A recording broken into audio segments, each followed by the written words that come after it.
नमस्कार। आज हम हीमोफीलिया के साथ रोजमर्रा की जिंदगी से जुड़ी कुछ बहुत ही जरूरी बातों को समझेंगे। इसे एक तरह का प्रैक्टिकल रोड मैप समझिए, जो इस कंडीशन के साथ एक सुरक्षित और आत्मविश्वास से भरा जीवन जीने में मदद कर सकता है। तो चलिए बिल्कुल बेसिक से शुरू करते हैं। हीमोफीलिया असल में एक जेनेटिक कंडीशन है। इसमें होता यह है कि हमारे खून में थक्का जमाने वाले कुछ खास प्रोटीन्स, जिन्हें क्लॉटिंग फैक्टर्स कहते हैं, उनकी कमी हो जाती है। और इसी वजह से एक मामूली सी चोट लगने पर भी ब्लीडिंग काफी देर तक हो सकती है।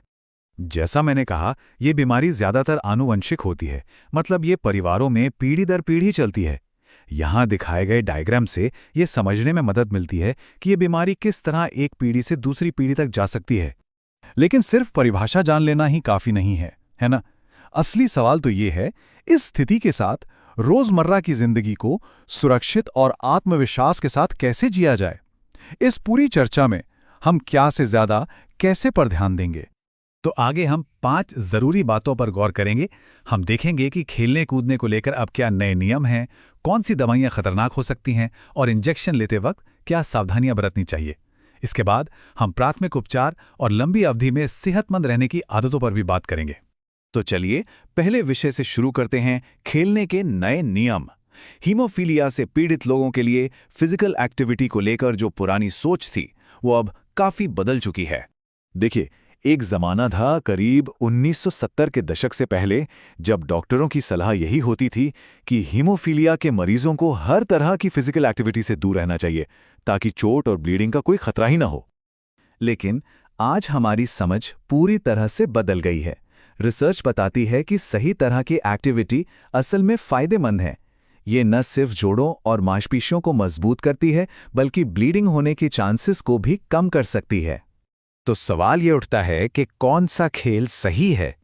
देखिए, खेलों को उनके रिस्क लेवल के हिसाब से बांटा जा सकता है। जैसे स्विमिंग, साइकिलिंग, वॉकिंग, ये सब लो रिस्क एक्टिविटी हैं और काफ़ी सुरक्षित मानी जाती हैं। वहीं दूसरी तरफ फुटबॉल, रग्बी, बॉक्सिंग जैसे हाई कॉन्टैक्ट खेलों से बचना चाहिए। और बास्केटबॉल या सॉकर जैसे मीडियम रिस्क वाले खेल डॉक्टर की सलाह और सही सावधानियों के साथ खेले जा सकते हैं। चलिए, अब एक बहुत ही जरूरी पहलू पर आते हैं, दवाइयाँ। ये एक ऐसा एरिया है जहां जानकारी की कमी से अनजाने में बड़ा खतरा पैदा हो सकता है। दर्द या बुखार के लिए एसिटामिनोफेन जैसे कि टाइलेनॉल एक सेफ ऑप्शन है, लेकिन एस्पिरिन या इब्यूप्रोफेन जैसी दवाओं से हर हाल में बचना चाहिए। क्यों? क्योंकि ये दवाएं खून के थक्के बनने की प्रक्रिया में रुकावट डालती हैं, जिससे ब्लीडिंग का खतरा और भी ज्यादा बढ़ जाता है। और बात सिर्फ दर्द की दवाओं तक ही सीमित नहीं है। ब्लड थिनर, कुछ एंटी डिप्रेसेंट्स और यहां तक कि जिंगो या जिनसेंग जैसे हर्बल सप्लीमेंट्स भी ब्लीडिंग के रिस्क को बढ़ा सकते हैं। इसीलिए कोई भी नई दवा या सप्लीमेंट शुरू करने से पहले अपने डॉक्टर को हीमोफीलिया के बारे में बताना बहुत बहुत जरूरी है। अब एक ऐसी चीज के बारे में बात करते हैं जो बहुत सामान्य लगती है, लेकिन हीमोफीलिया में एक बड़ा खतरा बन सकती है, और वो है इंजेक्शन। इसे समझने के लिए एक असल घटना देखते हैं। एक 35 साल के व्यक्ति को, जिसे गंभीर हीमोफीलिया था, एक रूटीन टिटनेस का इंजेक्शन लगा। उसने हेल्थ केयर प्रोवाइडर को अपनी कंडीशन के बारे में नहीं बताया था। और इसका नतीजा क्या हुआ? मेडिकल रिपोर्ट के मुताबिक उसे इंजेक्शन वाली जगह पर इतनी भयानक सूजन हुई कि वो ठीक से लेट भी नहीं पा रहा था। ये दिखाता है कि एक मामूली सी प्रक्रिया भी कितनी खतरनाक हो सकती है अगर सही सावधानी न बरती जाए। तो ऐसी घटनाओं से बचने का सुरक्षित तरीका क्या है? वर्ल्ड फेडरेशन ऑफ हीमोफीलिया के अनुसार इंजेक्शन को मांसपेशियों में यानी इंट्रामस्कुलर देने के बजाय त्वचा के नीचे यानी सबक्यूटेनियस देना बेहतर होता है। सबसे पतली सुई का इस्तेमाल करना चाहिए और इंजेक्शन के बाद उस जगह पर कम से कम 10 मिनट तक दबाव डालना और बर्फ लगाना जरूरी है। रोकथाम तो जरूरी है, लेकिन अगर कभी किसी जोड़ या मांसपेशी में ब्लीडिंग हो जाए तो तुरंत क्या करना चाहिए? अब हम इस पर बात करेंगे। इसके लिए सबसे अच्छी और प्रमाणित तकनीक है प्राइस थेरेपी। ये एक एक्रोनिम है, यानी एक ऐसा शब्द जिसे याद रखना आसान है, और ये ब्लीडिंग को मैनेज करने का पहला और सबसे जरूरी कदम है। तो ये प्राइस आखिर है क्या? चलिए एक एक करके समझते हैं। पी है प्रोटेक्ट के लिए, यानी उस हिस्से को और चोट से बचाना। आर है रेस्ट के लिए, मतलब आराम करना। आई है आइस के लिए, हर कुछ घंटों में बर्फ लगाना। सी है कंप्रेशन के लिए, यानी इलास्टिक बैंडेज से हल्का दबाव बनाना।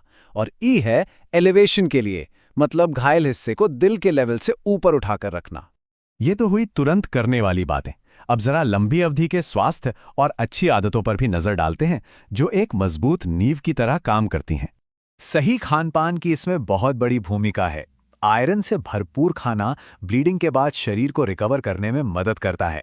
कैल्शियम हड्डियों और दांतों को मजबूत बनाता है, जिससे चोट का खतरा कम होता है। और सबसे जरूरी बात, एक हेल्दी वजन बनाए रखना, क्योंकि ज्यादा वजन से जोड़ों पर अतिरिक्त दबाव पड़ता है। खान पान के अलावा एक और चीज है जो आपकी सुरक्षा योजना का एक अहम हिस्सा होनी चाहिए, और वो है किसी भी इमरजेंसी के लिए व्यक्तिगत तैयारी। इसमें 3 बहुत ही आसान लेकिन जिंदगी बचाने वाली चीजें शामिल हैं। 1. हमेशा एक मेडिकल अलर्ट ब्रेसलेट या नेकलेस पहनें। 2. अपने साथ हमेशा एक वॉलेट कार्ड रखें जिसमें आपकी मेडिकल कंडीशन और इलाज की जानकारी हो। और 3. अगर आप कहीं यात्रा कर रहे हैं तो आसपास के ट्रीटमेंट सेंटर्स के बारे में पहले से पता करके रखें। तो कुल मिला के बात यह है कि जब हमें जोखिमों की सही जानकारी होती है और उनसे निपटने के सही तरीके पता होते हैं, तो डर की जगह आत्मविश्वास ले लेता है। यह ज्ञान ही सबसे बड़ी ताकत है। और आखिर में मैं एक सवाल के साथ इस चर्चा को समाप्त करना चाहूंगा। जैसे जैसे मेडिकल साइंस तरक्की कर रहा है और इलाज बेहतर हो रहे हैं, ये छोटी छोटी रोजमर्रा की आदतें हीमोफीलिया के साथ जी रहे लोगों के जीवन की गुणवत्ता को भविष्य में और कितना बेहतर बना सकती हैं। ये सिर्फ आज को मैनेज करने के बारे में नहीं है, बल्कि एक बेहतर कल बनाने के बारे में है।